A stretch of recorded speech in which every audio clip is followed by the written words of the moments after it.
Hello everyone, Radhe Radhe, जय श्री कृष्णा। कैसे हैं आप सब? आप सभी भक्तों का मेरे चैनल में बहुत बहुत स्वागत है। तो देखिए आज की वीडियो पीरियड में पूजा कैसे करें और बिना कलश स्थापना के माता रानी की पूजा कैसे करें। बहुत ही सरल तरीका है। अगर आप कलश स्थापना नहीं करना चाहते हैं, अखंड ज्योत नहीं जलाना चाहते हैं, तो आप इस तरह से भी पूजा कर सकते हैं। तो देखिए अगर आपको पता है ना पीरियड आने वाला है, तो ना अखंड ज्योत आप जलाएं, ना आप कलश की स्थापना करें। सिंपल आप पूजा कर लें। जैसे माता रानी की फोटो में आप टीका लगा के उनको भोग लगा दें। आप कोई भी फलों का भोग या बतासे का भोग लगा सकते हैं। इस तरह से आरती कर लें। तो देखिए अगर आप हर साल अखंड ज्योत प्रज्वलित करते हैं, आपने नियम ले रखा है या आपकी इच्छा है ना, तो इस बार आपको पीरियड हो गया या आने वाला है, तो आप मंदिर में भी पंडित जी को तेल या घी जिसका भी आप दिया प्रज्वलित करते हैं वो दे सकते हैं। वैसे भी आपका अखंड ज्योत माना जाएगा।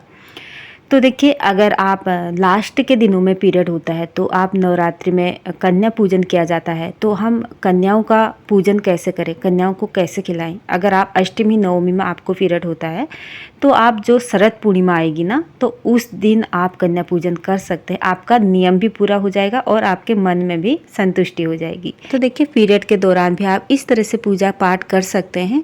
और पीरियड के दौरान आप माता रानी की मूर्ति को या माता रानी की सामग्री को मंदिर में ना जाए, ना छुए।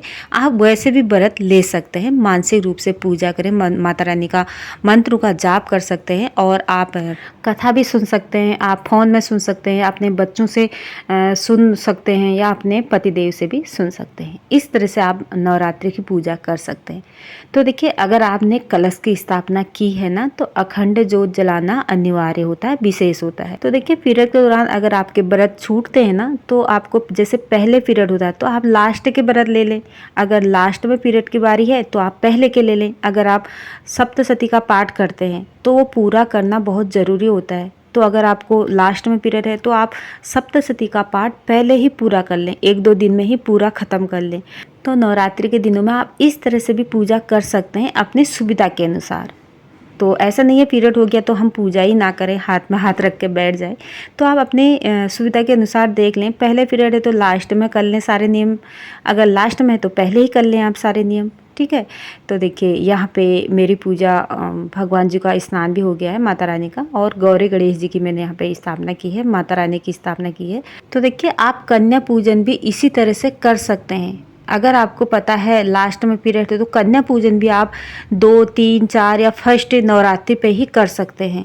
अगर आपको पहले ही पीरियड हो गया तो आप लास्ट में अष्टमी और नवमी, दसवीं तक आप कन्या पूजन किसी भी दिन कर सकते हैं। अगर नहीं, इतना भी समय नहीं हुआ, तो आपको टाइम ना मिला या बीच में ही पीरियड हुआ है, तो आप फिर जो शरद पूर्णिमा आएगी ना, तो आप उस दिन कर लें कन्या पूजन। तो इस तरह से भी कन्या पूजन किया जा सकता है। और जो भी चौकी का आप विसर्जन करते हैं ना, उसको भी आप उसी दिन कर सकते हैं, शरद पूर्णिमा के दिन, ठीक है। तो देखिए आप इस तरह से पूजा पाठ कर सकते हैं। तो यहाँ पे माता रानी को दक्षिणा चढ़ाई, माता रानी को श्रृंगार चढ़ाया, अनार का भोग लगा रखा है। आप अनार का भोग जरूर से लगाएं माता रानी को। यहाँ पे सेब केला का भी भोग लगा सकते हैं, बतासा, 1 लोटा जल समर्पित किया है, और पान के पत्ते में लौंग, इलायची, सुपारी रख के आप जरूर से समर्पित करें। 1 बतासा रख दें। तो देखिए छोटा सा हवन या अग्यारी करना होता है। अगर आप उबला नहीं जलाना चाहते हैं तो आप 2 कपूर डाल लें और उसमें लौंग, इलायची और जो माता रानी को आपने बतासे का भोग लगा रखा 1 बतासा डाल दें। तो ये भी माता रानी को भोग समर्पित हो गया। तो क्योंकि माता रानी को ना अग्नि से ही भोग समर्पित होता है, तो अग्नि में भोग चढ़ाना बहुत ज़रूरी होता है। तो देखिए इस तरह से आप अग्यारी कर सकते हैं और फिर आप आचमन करा दें और पूरे घर में इस अग्यारी को आप घुमा सकते हैं। तो फिर अब यहाँ पे इसके बाद आप यहाँ पे कथा भी पढ़ सकते हैं। आप पहले भी कथा पढ़ सकते हैं या बाद में भी पढ़ सकते हैं। तो यहाँ पे आप नवरात्रि व्रत कथा पढ़ सकते हैं, नवरात्रि मतलब दुर्गा चालीसा पढ़ सकते हैं, दुर्गा सप्तशती पढ़ सकते हैं। तो ये पढ़ने के बाद आप फिर यहाँ पे लौंग कपूर से आरती आपको ज़रूर से करनी है। सुबह शाम आप अपने घर में लौंग कपूर से आरती करें। फूल वाले लौंग होने चाहिए। कपूर में 2 लौंग डाल के आप माता रानी की पहले सर्वप्रथम गणेश जी की आरती करें, फिर आप माता रानी की आरती करें। तो इस तरह से आप अपने घर के मंदिर में बिना चौकी स्थापना के, बिना कुछ ताम झाम के भी आप पूजा कर सकते हैं। अगर आप श्रद्धा मन से पूजा करते हो, माता रानी ज़रूर प्रसन्न होती है, वो पूजा स्वीकार करती हैं। तो राधे राधे दोस्तों, यही थी छोटी सी वीडियो पसंद आती है तो लाइक करना, शेयर करना, कमेंट करना और मेरे चैनल को सब्सक्राइब करना। राधे राधे, जय श्री कृष्णा, थैंक यू।